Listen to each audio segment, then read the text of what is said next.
सांगली मिरज कुपवाड शहर महानगरपालिका प्रभाग क्रमांक 10 मधील मारुती गाडे चौक ते कॉलेज कॉर्नर चौक येथील रस्त्याचे काम पूर्ण झाल्याने नागरिकांमधून समाधान व्यक्त होत आहे। गेली अनेक वर्षापासून मारुती गाडे चौक ते कॉलेज कॉर्नर पर्यंतच्या रस्त्याची अक्षरशः चाळण झाली होती। त्या रस्त्यामुळे अनेक अपघात सुद्धा झालेले आहेत। रस्त्याच्या विरोधात अनेकदा आंदोलने, मोर्चा त्याचबरोबर निवेदन देण्यात आले होते। नगरसेवक जगन्नाथ ठोकळे यांनी नागरिकांच्या अडचणी लक्षात घेताच रखडलेले काम पूर्ण करून घेतले आहे। त्यामुळे आता नागरिकांमधून समाधान व्यक्त होत असल्याचे यावेळी नगरसेवक जगन्नाथ ठोकळे यांनी सांगितले आहे।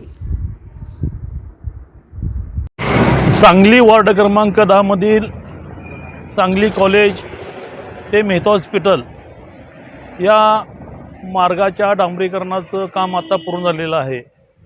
गेली अनेक वर्ष सातत्यानं पाठपुरावा करून अनेक कारणामुळे हा रस्ता रखडलेला होता, परंतु आता या रस्त्याचं दर्जेदार काम या ठिकाणी पूर्ण झाल्यानं नागरिकांच्या मतातून समाधान व्यक्त होत आहे।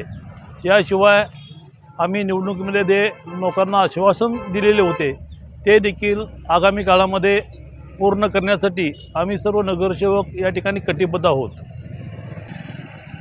एकतर आंदोलन करणारेही आपलेच आहेत आणि आंदोलनं झाली पाहिजेत, त्याशिवाय प्रशासन किंवा लोकप्रतिनिधी देखील चांगल्या पद्धतीने काम करत नाहीत। ज्या लोकांनी आंदोलन केलं त्यांचं देखील या ठिकाणी आभार व्यक्त करतो। विकास कामासंदर्भात त्यांनी अनेक मुद्दे या ठिकाणी उपस्थित करावेत। सकारात्मक दृष्टिकोनातून त्यांच्या देखील सूचनांचा आदर करून या ठिकाणी या वार्डाचा विकास करण्यासाठी आम्ही कटिबद्ध आहोत। प्रभाग क्रमांक 10 मध्ये गेले अनेक वर्ष प्रलंबित असलेला रस्ता मेहता हॉस्पिटल मारुती गाडे चौक ते कॉलेज कॉर्नर चौक हा प्रदीर्घ कालापर्यंत प्रलंबित होता। माननीय नगरसेवक जगन्नाथ दादा ठोकळे यांच्या प्रयत्नातून हा रस्ता एकदम व्यवस्थित झालेला आहे आणि लोकांची समस्या सुटलेली आहे। त्याबद्दल जगन्नाथ दादा ठोकळे यांचा मनपूर्वक आभार।